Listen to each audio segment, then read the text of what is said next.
RSS ನ ಮಟ್ಟ ಹಾಕಬೇಕು, ಹಿಂದೂ ಸಂಘಟನೆಗಳನ್ನ ಮಟ್ಟ ಹಾಕಬೇಕು ಅಂತ ಮಾಡ್ತಾರೆ. ಆ ಲೈಫಲ್ಲಿ ಇನ್ನೂ ಒಂದು ಜನ್ಮ ಎತ್ತಿದ್ರು ಕೂಡ ರಾಷ್ಟ್ರೀಯ ಸ್ವಯಂ ಸೇವಕರ ಸಂಘನ ಮುಟ್ಟಕ್ಕೂ ಆಗಲ್ಲ, ಹತ್ರ ಬರೋಕ್ಕೂ ಆಗಲ್ಲ. ಯಾವುದೇ ಹಿಂದೂ ಕಾರ್ಯಕರ್ತರಿಗೆ ಈ ಥರ ಕೇಸನ್ನು ಹಾಕಿದ್ರೆ ಇಡೀ ರಾಷ್ಟ್ರದಲ್ಲಿ ಏನಾಗುತ್ತೆ ಅವರೇ ಜವಾಬ್ದಾರ ಆಗ್ತಾರೆ. ದೇಶ ಭಾಷಣದ್ದು ವಿಧೇಯಕ ಎಲ್ಲ ಏನು ಬಲವಂತವಾಗಿ ಮಂಡಿಸಿದ್ರು ಅದು ಭಾರತೀಯ ಜನತಾ ಪಾರ್ಟಿ ವಿರೋಧವನ್ನು ಮಾಡ್ತಾ ಇದೆ. ಯಾಕೆಂದರೆ ಯಾವ ಚರ್ಚೆಗೂ ಅವಕಾಶವನ್ನು ಕೊಡ್ತಾರೆ.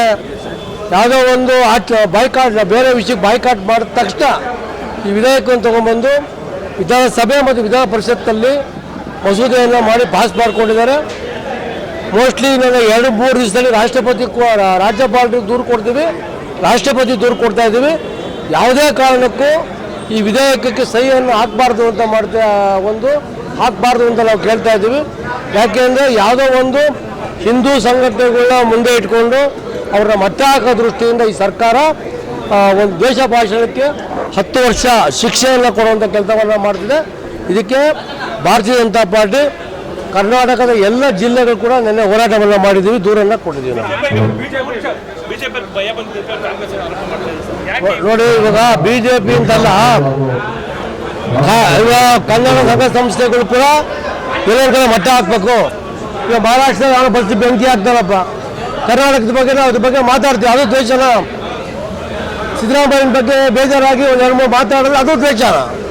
ಈ ದೃಷ್ಟಿಯಿಂದ ಇವರು ಇದ್ರ ಬಗ್ಗೆ ಎಲ್ಲ ಹಿಂದೆ ಏನು ಅಂತಂದರೆ RSS ನ ಮಟ್ಟ ಹಾಕಬೇಕು, ಹಿಂದೂ ಸಂಘಟನೆಗಳನ್ನ ಮಟ್ಟ ಹಾಕಬೇಕು ಅಂತ ಮಾಡ್ತಾರೆ. ಆ ಲೈಫಲ್ಲಿ ಇನ್ನೂ ಒಂದು ಜನ್ಮ ಎತ್ತಿದ್ರು ಕೂಡ ರಾಷ್ಟ್ರೀಯ ಸ್ವಯಂ ಸೇವಕರ ಸಂಘನ ಮುಟ್ಟಕ್ಕೂ ಆಗಲ್ಲ, ಹತ್ರ ಬರೋಕ್ಕೂ ಆಗಲ್ಲ. ಯಾವುದೇ ಹಿಂದೂ ಕಾರ್ಯಕರ್ತರಿಗೆ ಈ ಥರ ಕೇಸನ್ನು ಹಾಕಿದ್ರೆ ಇಡೀ ರಾಷ್ಟ್ರದಲ್ಲಿ ಏನಾಗುತ್ತೆ ಅವರೇ ಜವಾಬ್ದಾರ ಆಗ್ತಾರೆ.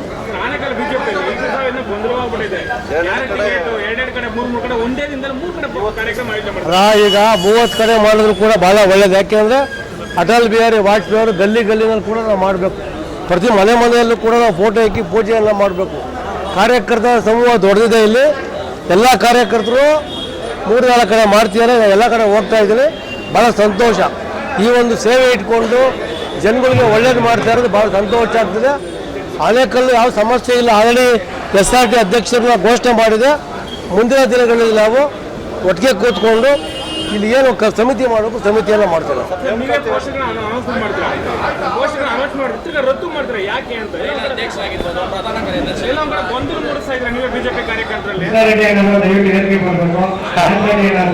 ಇದಾಗೇನಂದ್ರೆ ಇಲ್ಲಿ ನಾವು ಸಮನ್ವಯ ಕೊರತೆ ಇದ್ದಿದ್ದು ನಿಜ.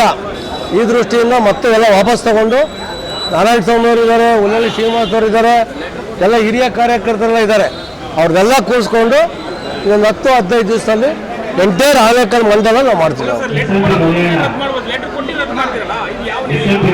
ಅಲ್ಲ, ರದ್ದು ಈಗ ಏನಾಗಿದೆ, ಒಟ್ಟಿಗೆ ಮಾಡಬೇಕಾಗಿತ್ತು, ತುರಾತುರಲ್ಲಿ ಘೋಷಣೆ ಮಾಡಿದ್ರು.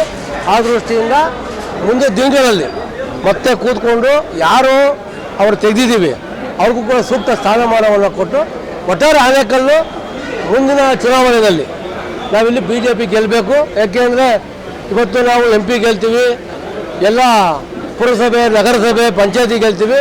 ಮುಂದಿನ ದಿನಗಳಲ್ಲಿ ನಾವು MLAಗೆ 100ಕ್ಕೆ 100 ನಾವು ಗೆದ್ದೇ ಗೆಲ್ತೀವಿ ಅಂತ ನಾವು ಭರವಸೆ. 100ಕ್ಕೆ 100 ಓಟ್ ಹಾಕೋ ಜನ ಓಟ್ ಹಾಕ್ತಾರೆ. ನೋಡಿ, ಇಲ್ಲಿ ಆನೇಕಲ್ ಕಾರ್ಯಕರ್ತರು ಬಂಗಾರ ಇದ್ದಂಗೆ, ಎಲ್ಲ ಒಳ್ಳೊಳ್ಳೆ ಕಾರ್ಯಕರ್ತಿದ್ದಾರೆ. ಕೆಲವು ನಾಯಕರಲ್ಲಿ ಸಮನ್ವಯ ಕೊರತೆ ಇದೆ. ಅದು ಪಕ್ಷದ ಹೈಕಮಾಂಡ್ ತೊಗೊಂಡ್ಬಂದಿದ್ದೀವಿ. ಇನ್ನೊಂದು 1 ವಾರದಲ್ಲಿ ಕೂತ್ಕೊಂಡು ಸಾಲ್ವ್ ಮಾಡುವಂಥ ಕೆಲಸ ಮಾಡ್ತೀವಿ. ನಮ್ಮ ಎಲ್ಲ ಉದ್ದೇಶ ಏನಾಗಿದೆ, ಆನೇಕಲ್ಲಲ್ಲಿ ಇವತ್ತು 250 ಎಕರೆ ಅತ್ತಿಮರದಲ್ಲಿ ಇದು ಲ್ಯಾಂಡ್ ಅಕ್ವೈಷನ್ ಮಾಡಿದ್ದಾರೆ. ಶಾಸಕರು ಏನು ಮಾಡಿದ್ದಾರೆ, ಇಲ್ಲಿಂದ ಯಾವ ಹೋರಾಟ ಮಾಡಿದ್ದಾರೆ, ಯಾವ ರಸ್ತೆ ಡೆವಲಪ್ಮೆಂಟ್ ಇದೆ.